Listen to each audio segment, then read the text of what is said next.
সিরাজগঞ্জের বেলকুচি বহুমুখী মহিলা ডিগ্রি কলেজের উপাধ্যক্ষ আনোয়ার হোসেনকে মারধর ও লাঞ্ছিত করার প্রতিবাদে মানববন্ধন করেছেন শিক্ষার্থী ও শিক্ষকরা। অভিযোগে জানা যায়, আমিরুল ইসলাম নামের এক ব্যক্তি কলেজে ঢুকে উপাধ্যক্ষকে মারধর করেন।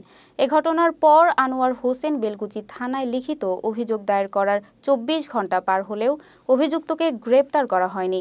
মঙ্গলবার সকালে কলেজের সামনে শিক্ষার্থীরা রাস্তা অবরোধ করে মানববন্ধন ও প্রতিবাদ মিছিল করে। দ্রুত অভিযুক্তকে আইনের আওতায় আনার দাবি জানান বিক্ষুব্ধ শিক্ষার্থীরা। আমাদের ক্যাম্পাসে এসে আমাদের স্যারকে অন্যায়ভাবে এক সন্ত্রাসী এসে আমাদের স্যারকে মারছে, আমরা তার বিচার চাই। একটা ক্যাম্পাসে এসে সে স্যারের